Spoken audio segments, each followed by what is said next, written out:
Hey everybody, it's Mitch, and welcome to my next video. Today, we've got another Dungeons & Dragons 3.5 video for you. And today's video, well, we're going to be doing something slightly different. We're going to be talking about classes, multiclassing, and prestige classes. So, basically in Dungeons & Dragons, multiclassing is a thing. And it's a thing that, for the most part, you're going to want to do because it's a really good idea. For the most part. It's not always the case, but usually. The reasons for this is when you multi-class, you tend to have better saves because the way saves are calculated, you get good saves, you get 2 at first level for good saves. Bad saves are actually worse for multi-classing, but good saves actually stack up very high if you do that right. You get basically an extra 2 points in a good save if they stack between the different classes that you're in. Your base attack bonus will usually take a hit, although not always. It really depends on how you do it. Another reason, there's just better access to get better abilities. There's a lot of classes that give good stuff at early levels. You can grab a bunch of stuff early levels from a bunch of different classes, kind of throw them all together, make something pretty good. It's not a bad idea. However, as good as multiclassing is, it's actually kind of complicated. So let's go over all the crazy rules that are involved in multiclassing in Dungeons & Dragons 3.5. First off, let's start with the easy one. Hit dice. For every level that you take, you get 1 hit dice for that level. So say it's a D4, D6, D8, D10, or D12. You roll it for that level, and and add con to it. That's how much health you get for that particular level. You just sort of add them all together. So if you had 4 levels in Wizard, which is a D4, and 4 levels in Barbarian for some strange reason, it's a weird combination, although doable. But let's just say you had 4 levels in each. Well, that would mean you'd have 4d4 and 4d12. So you roll a d4 4 times, roll a d12 4 times, add 8 times your con to that. That's your health. Unless you have some feats that also stack onto that. So that's basically how that works. Cool. This is pretty simple. Let's say it was 3 Barbarian and 5 Wizard. That'd be 3d12 and 5d4. And again, it'd be plus 8 times con because you have 8 levels total. The con part is fixed regardless of what your hit dice is. So yeah, that much is probably the easiest part. Another section that's very important when it comes to multiclassing is a little something known as favored class. So every single race gets a favored class, including human, which is their favorite class is any. So what favored class is, that class does not count against you for some what's called a multiclass penalty, which, yes, there are penalties for multiclassing in 3.5. Sometimes. Generally, you want to do everything to avoid it. The penalties are purely experience-based, but that's kind of a big deal, getting an experience cut after your battle. So let's first talk about, before we get into that too much, let's talk about the experience penalty itself. So what the experience penalty is, it's like Monopoly rules. So if you have classes that are, if you have multiple different classes, you count the levels in each class. And they have to be within 1 of each other, just like your houses in Monopoly. If they're not, then you take the penalty. Of course, in Monopoly, you just can't do that, but in D&D, you can. It's just you take an experience penalty. So you just got to keep your class levels within reason. Like, you can't be a 3rd level Barbarian, 5th level Wizard, like I was saying before. That would be an experience penalty because 3 and 5 are 2 apart. That's too much. Now, if it was 4 and 4, that works. 4 and 5 works. 4 and 3 also works. No penalty for those because they're within 1. So you got to keep them close. That's really what you got to do with in order to avoid the penalty. Now, what I was talking about a second ago, favored class, what that means is that class doesn't count for the experience penalty. So let's say you had a favorite class of Barbarian, and you were trying to do this Barbarian Wizard combo. Well, you could do it because now as far as the experience penalty considers, you're just a wizard because that Barbarian level doesn't count. Therefore, you don't take any experience penalty no matter how you multi-class with these 2 classes. Now, if you took another level, if you say you took, I don't know, took a level of rogue, now all of a sudden, yeah, you have a huge gap between wizard and rogue of potentially 4 classes if it's 5, 3, and 1. 5 wizard, 3 barbarian, 1 rogue. 1 rogue. Sorry, I kind of stuttered on that. But anyways, yeah, you would take a penalty for that. You want to avoid that. So, yeah, definitely want to avoid that. Okay, so that's something. We've got that much covered for the most part. Let's get back into what you actually get for multiclassing. So, base attack bonus, you just add them all together. However, whatever your base attack bonus for 5 levels of wizard plus 3 levels of barbarian, add that together, which off the top of my head I believe is 5. 2 from wizard, 3 from barbarian. Yeah, that's actually definitely correct. Then you do your fortitude save, which you would just add your forts to saves together, you add your reflex saves together, you add your will saves together. Cool. Really simple. That much is not hard to figure out. You have to go a little slow when doing this your first time because, you know, you got to make sure you're doing it right. But once you've done it a few times, it's pretty quick. Okay, now let's get into some of the more complicated. Let's get into prestige classes now, since we were just talking about experience penalties for a second ago. Now, prestige classes, from everything I've seen, do not affect your multi-class penalty, so you can take those freely as you will. DMs may have some restrictions on that, though. One I have personally considered, although I'm not sure I would run with it, is saying that prestige classes are separate from classes for the for the experience penalty, but still could potentially have that if you're too far apart between your prestige classes. Honestly, I don't really like that one too much though, because usually when people go into prestige classes, they go all out in one, and then they'll go all out in another. So basically, as soon as they finish one prestige class, they'll jump into another. So I usually let people go crazy with prestige classes. Honestly, I personally don't see an issue with that. The experience penalty rule is it's limiting. So yeah. So prestige classes, generally I don't put any sort of restriction on people doing that. I don't believe there's any rules on that. That's what I've been told that's what I've seen from what I've been able to find, what other players have told me that are also pretty experienced with this game. So yeah. Now let's get into the really complicated, not so fun part. This one, it's not as hard as it's not as bad as it looks. And that would be skills. Skills seem really, really tricky when it comes to multiclassing. So, skills in general, you have class skills and you have cross-class skills. Class skills are skills you're good at. Cross-class skills are skills that you're not particularly good at. Class skills are 2 to 1. You put in 2 ranks and you get, or you put in 2 skill points, you get 1 rank. You put in 2 skill points, you get 2 skill. If I could talk. You put in 2 skill points, you get 2 ranks. Then for cross-class skills, you put in 2 skill points, you get 1 rank. So not so good. Not only that, but your maximum number of ranks you can have is equal to, for class skills, 3+ level, whereas cross-class, or 3+ HD, but effectively 3+ level for the most part. Then for cross-class skills, it's half that. So 1/2. So 3+ level divided by 2.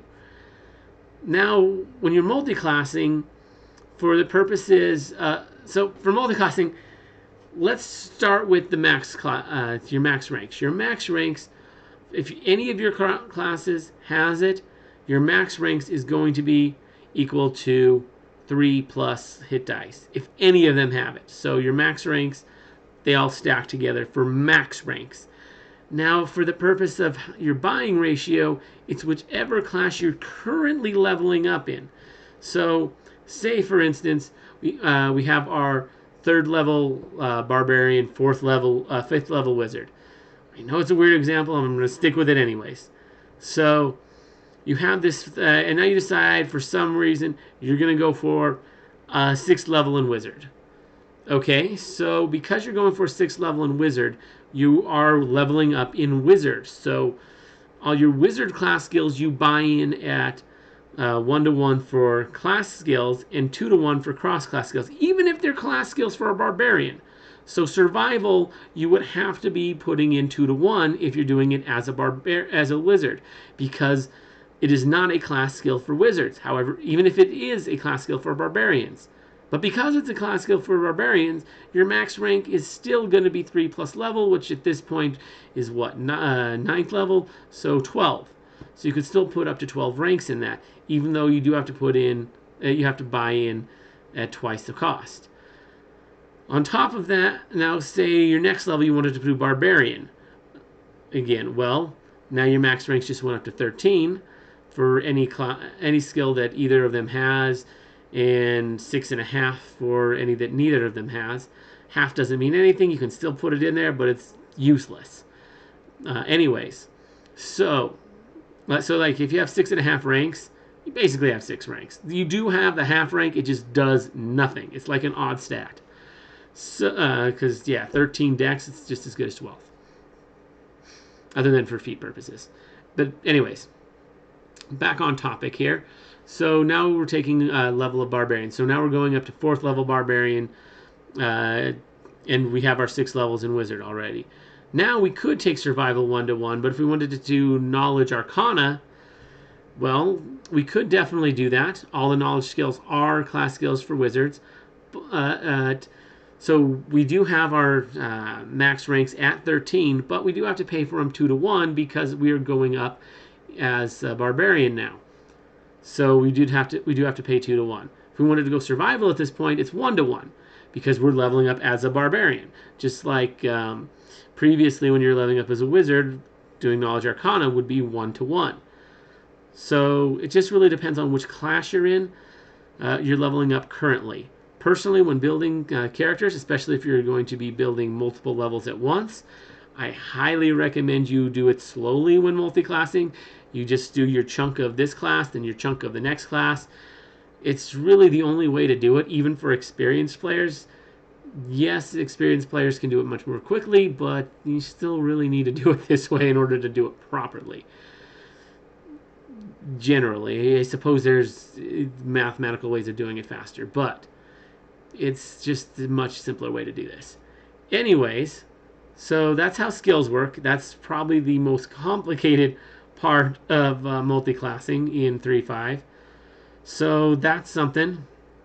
Now let's get back into prestige classes, because there's more to prestige classes than they're not just a multiclass. So a prestige class, as I've done many videos describing these things, they're a special class that has requirements. Your standard class you can just enter, no problem, no big deal. But your prestige classes, those require you to have some things in order to get into them. So if you want to be like, they may have, you must be able to cast certain arcane spells of 3rd level, or arcane spells, divine spells of 3rd level, or maybe 2nd, or base attack bonus of whatever. Basically, whatever these requirements are, you have to meet them before taking your 1st level in this class, not as you're leveling up. So you can't like gain it from your 1st level in this and qualify. No, like you have to have this previously. So yeah, let's see. So that's something you definitely want to work at. Prestige classes are generally very good, much better than standard classes for the most part. They'll often have things like a lot of them will up your spellcaster level, which will up certain aspects of your spellcaster level. Basically, if you look at the table, the part where it shows your spells per day, and where it shows like the number of spells you get, it'll up that part. Everything about that part will get upped, but everything else does like you don't get any of the other stuff, which sometimes you don't have. Your base class doesn't have any of that, but still, like you really have to watch out for that kind of stuff. I think I've covered almost everything I can think of with multiclassing. Generally, it's a great idea to do. If you're going for a melee build, you'll want to make sure your base attack bonus is not cut at all, or cut very minimally, and if you are going to take a cut, make sure you're getting something really good that's worth it, because you really don't, those cuts to your base attack are a big deal if you're a melee or a ranged fighter. Like if you're, yeah, if you're the kind of guy that's making attack rolls a lot, you really want to make sure that base attack bonus is the same as your hit dice. You really want to make sure of that. Whereas if you're like a caster, you don't care so much about that. You really want, but you want to make sure that caster level is as high as possible. Yeah, you can do some third casting, which will put you at a 3 away at minimum, but it's not the worst. So you can pull that one off. Third casting, you're not as strong, but you're far more versatile. Let's see. There's a lot of other things you can do. Yeah, there's a lot of other options. Casters, if you're not doing thirds, you'll definitely want to stick with keeping your caster level as high as possible. So you'll want to try and find prestige classes that will, at every single level, get up your caster level, or give you something that makes it worth taking a hit. Sometimes that's the case. Sometimes you take a hit on your caster level, but you get something really good that's worth it. So that's a thing to watch out for. If you're playing like a rogue or something, you really want to, you don't care you care a bit about your base attack bonus, but not super a lot. I mean, it's not going to be as good as a fighter's anyways, because rogues only get a 3/4 base attack bonus. But you really want to make sure that those sneak attack dice are as high as possible. You want those as many precision dice as possible. That's what you really want to carry. You want to make sure that that's advancing as much as you can. You're going for like a monk type character. Depends a lot on what you're going for those guys. There's a lot of versatility. Maybe you care about the speed boost. Maybe you care about something else. Maybe you care about getting those damage dice up, because monks actually have naturally higher damage than any other class. And I mean the natural dice, the dice that are rolled. The other stuff, not that's different, but yeah, monks are, other classes they'll do maybe a D8 for a one-handed weapon, D12 for a two-handed. Monks can get up to, I think, a D12 or so for, well, not effectively a D12. I think it's 2D6 for just their natural attack, which is pretty impressive. Of course, I don't think they get to up that 20th level, but still, it progressively goes up. Let's see. So yeah, if you're going that route, that's one option. The special stuff that the monks get is kind of cool. Let's see what else. Yeah, it just really depends on what you're going for. You just have to really look at everything, make sure everything's fitting the way you want it to. You're getting everything you want. It takes a lot of practice to really do it good. There's no way to like make a video like this that really explains everything super in detail on like making good builds, but I can probably try that in the future. So that's what I got for now. I think I explained the basics of how multiclassing works, as well as prestige classes in 3.5. So yeah, if you like the video, please give me a like. If you really like the video, please consider sharing it so that your friends can see it as well. Also, please consider subscribing to my channel if you haven't already done so. And check out more videos that I've made down below.